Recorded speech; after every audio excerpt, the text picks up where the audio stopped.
Assalamualaikum dan selamat sejahtera. Nama saya Muhammad Aimanuddin bin Saruni.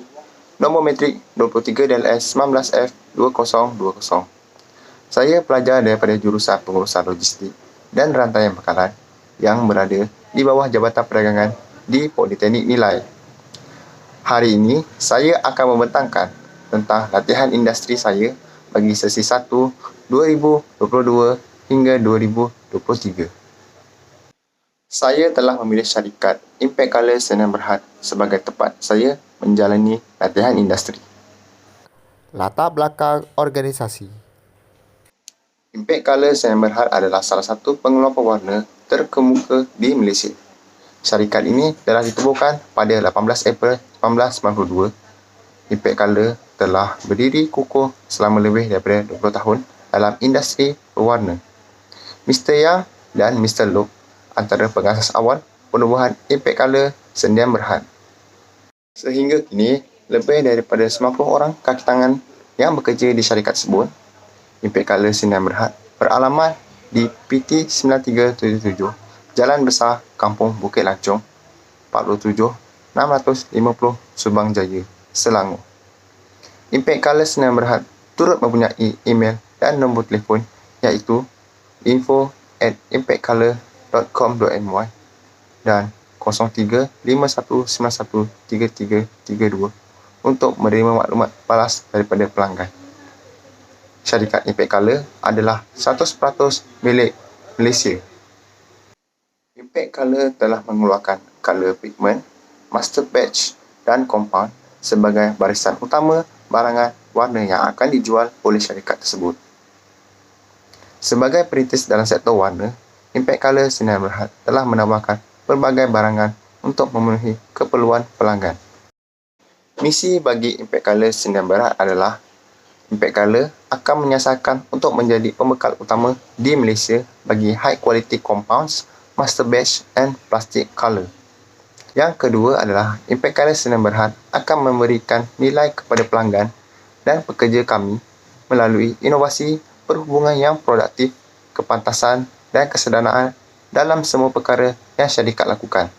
Seterusnya, untuk visi pula, Impact Colour Sdn Bhd berhasrat untuk menjadikan rangka kongsi pilihan pelanggan dengan menumpukan kepada pencapaian kejayaan dan keputusan untuk kedua belah pihak.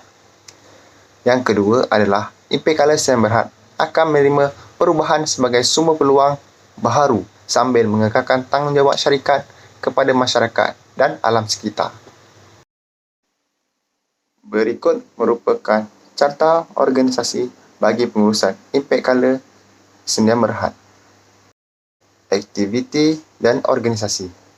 Untuk produk dan perkhidmatan, Impact Colour Sdn Bhd adalah pakar dalam pengeluaran colour pigment, master batch dan compounds, filter and modified compounds, UV and additive master batch.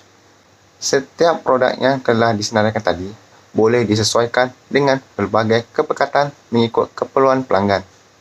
Biasanya, resin yang paling biasa digunakan ialah PP, PPE, ABS, PVE, nylon, PC, PET, PA, PC, ABS dan TPO, TPE. Pasukan kawalan kualiti daripada syarikat Impact Colour akan menawarkan padanan warna yang segera dan sebuah harga bergantung kepada kerumitan produk yang diinginkan oleh pelanggan.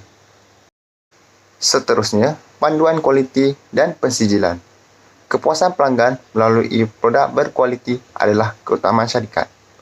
Oleh itu, produk yang akan dikeluarkan oleh syarikat Impact Colour Sdn Bhd dibuat khas untuk mematuhi keperluan pelanggan dan ujian fizikal boleh dijalankan untuk memastikan ia memenuhi keperluan dan peraturan produk. Berikut merupakan sijil ataupun pengiktirafan yang telah didapatkan oleh syarikat Impact Colour Sdn Bhd. Laporan teknikal. Berikut adalah jenis peralatan yang digunakan di pejabat. Yang pertama adalah menggunakan komputer. Yang kedua adalah menggunakan mesin fotostat. Terdapat 6 kerja yang dilakukan semasa latihan industri. Yang pertama adalah terima pesanan pembelian daripada pelanggan. Dalam proses ini, pelajar akan menerima pesanan pembelian daripada pelanggan untuk membuat tempahan barang. Pembelian akan menghantar pesanan pembelian sama ada melalui email ataupun WhatsApp. Selepas itu, pesanan pembelian akan dicetak di mesin pencetak. Seterusnya adalah semak harga barang. Pelajar akan menyemak harga barang menggunakan sistem SQL Accounting untuk mengetahui harga barang mengikut harga yang telah ditetapkan. Sekiranya harga barang tersebut mengikut harga yang telah ditetapkan, maka pelajar boleh meneruskan proses tersebut. Tetapi, jika harga barang tidak sama dengan harga, maka pelajar akan memberikan sebuah harga yang baru kepada pelanggan. Yang ketiga adalah membuat pesanan kerja dan pesanan jualan.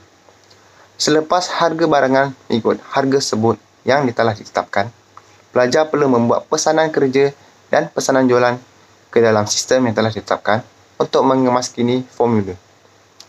Selepas itu, pelajar akan menghantar formula yang telah dibuat kepada Jabatan Pengeluaran untuk memuat barang yang dipesan oleh pelanggan.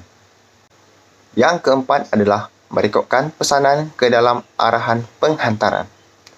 Selepas siap proses sebelum ini, pelajar perlu merekodkan pesanan barang pelanggan ke dalam arahan penghantaran. Terdapat dua jenis arahan penghantaran, iaitu yang pertama adalah arahan penghantaran untuk pigment dan master batch, dan yang kedua adalah arahan penghantaran untuk compounds. Ini adalah untuk mengetahui tarikh pesanan barang yang perlu dihantar serta stok barang yang sudah siap untuk penghantaran kepada pelanggan. Yang kelima adalah membuat pesanan penghantaran. Proses ini memerlukan pelajar untuk membuat pesanan penghantaran selepas mengetahui tempahan barang yang sudah siap untuk penghantaran. Pelajar akan membuat pesanan penghantaran dan seterusnya menghantar pesanan penghantaran kepada Jabatan Kawalan Kualiti untuk memastikan kualiti barang yang diinginkan dihantar dalam keadaan yang baik. Dan yang terakhir adalah membuat dan menghantar invoice kepada pelanggan. Proses ini memerlukan pelajar untuk membuat dan menghantar invoice kepada pelanggan untuk memberitahu bahawa harga barang yang ditempah serta barang yang telah ditempah telah sampai. Selepas pelanggan menerima invoice, pelanggan perlu membayar jumlah barang yang telah diberi mengikut tempoh waktu yang telah ditetapkan oleh pihak syarikat. Kesimpulannya, pelajar dapat mempelajari dan mendapat pengalaman situasi sebenar di alam pekerjaan. Selain itu, pelajar juga dapat mencabarkan diri dengan melakukan tugasan yang telah diberikan oleh pihak majikan. Dan akhir sekali, pelajar turut dapat berkomunikasi dengan baik bersama rakan sekerja apabila melakukan suatu tugasan yang telah diberikan secara berkumpulan. Cadangan saya adalah pelajar perlu membuat satu jadual pembelajaran yang teratur supaya dapat bersiap sedia ketika menjalin latihan industri atau melakukan sesuatu pekerjaan. Selain itu, penyelia dan rakan sekerja harus memainkan peranan yang penting dalam memberikan tunjuk ajar kepada pelajar.